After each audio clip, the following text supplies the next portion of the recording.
Taste the Daily. மாபெரும் கண்டன ஆர்ப்பாட்டம். கடலூர் கிழக்கு மாவட்டம் சார்பில் மாபெரும் கண்டன ஆர்ப்பாட்டம் நடைபெறும் என எதிர்க்கட்சித் தலைவர் எடப்பாடி கே பழனிசாமி அறிவிப்பு.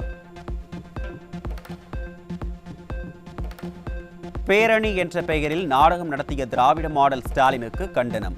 ஸ்டாலின் ஆட்சி பொறுப்பேற்றதில் இருந்து ராணுவ வீரர்களை தியாகின்னு கூட சொல்லியதில்லை என முன்னாள் ராணுவ வீரர் குற்றச்சாட்டு.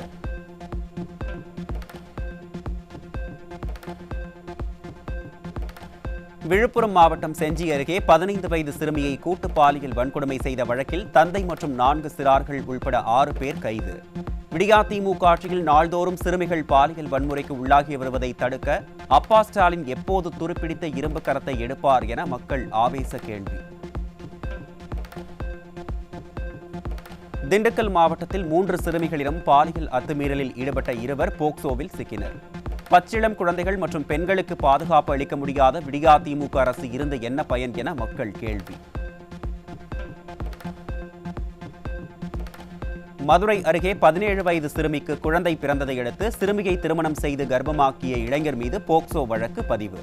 சிறுமி திருமணமாகி பிரசவிக்கும் வரை ஸ்டாலின் மாடல் அரசின் சமூக நலத்துறை கும்பகர்ண தூக்கத்தில் இருந்ததா என மக்கள் கேள்வி. சென்னை பல்லாவரம் அருகே 13 வயது சிறுமியை பாலியல் வன்கொடுமை செய்த வழக்கில் 7 சிறுவர்கள் உட்பட 12 பேர் பிடிபட்ட அவலம். தலைநகரிலேயே சிறுமிகள் குழந்தைகளுக்கு நடைபெறும் பாலியல் வன்கொடுமைகளை தடுக்காமல் சாதனை என விளம்பரப்படுத்திக் கொள்ள ஸ்டாலினுக்கு வெட்கமாக இல்லையா என மக்கள் கேள்வி.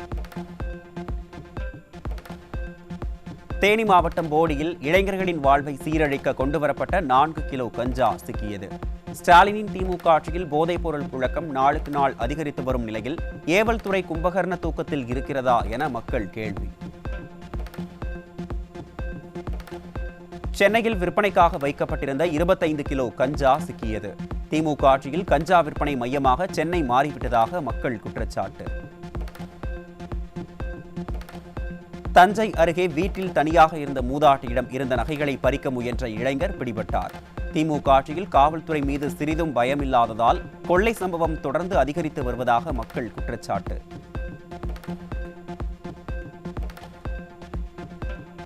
ஈரோடு அருகே 25 லட்சம் கடனுக்காக அடமானம் வைத்த நிலத்தை அபகரித்துக் கொண்டதுடன் 85 லட்சம் ரூபாய் கந்துவட்டி கேட்டு விடியா திமுக கவுன்சிலர் அடியாட்களுடன் மிரட்டுவதாக பாதிக்கப்பட்டவர் கண்ணீர் மல்க புகார். நில அபகரிப்பு, ரவுடிசம், கட்ட பஞ்சாயத்து என சொந்த கட்சியினர் செய்யும் அட்டூழியங்களை கூட தடுக்க முடியாமல் ஸ்டாலின் திறனற்று இருப்பதாக மக்கள் குற்றச்சாட்டு. நான் பணம் வாங்கணுமான இல்லைன்னு சொல்லிங்க, நான் வாங்கணுமான கொடுத்துட்றேன். 13 லட்ச ரூபா, அதுக்கு 2 ரூபா வட்டி போட்டு 32 லட்ச ரூபா வருது. 6 வருஷம் 4 மாதம் அதுக்கு நான் வட்டி போட்டு கொடுத்துட்றேன் அப்படின்ட்டுங்க. இல்லை 80 லட்ச ரூபா தான் கொடுத்தா தான் நான் காலிமே பணம் திருப்பி கொடுப்பேன், இன்னும் சொத்து தர மாட்டேன் அப்படின்னு சொல்லி மிரட்டுறேன் அப்படிங்க. திருவாரூர் மாவட்டம் திருத்துறைப்பூண்டி அருகே கந்துவட்டி கொடுமையால் இளைஞர் தற்கொலை. ஸ்டாலினின் திமுக ஆட்சியில் நாள்தோறும் அதிகரித்து வரும் கந்துவட்டி கொடுமையால் அப்பாவி மக்கள் உயிரை இழக்கும் கொடுமை. கள்ளக்குறிச்சி மாவட்டம் உளுந்தூர்பேட்டை அருகே ஆடு மேய்த்துக் கொண்டிருந்த மூதாட்டியை தாக்கி நகையை கொள்ளையடித்துச் சென்ற மர்ம நபர்.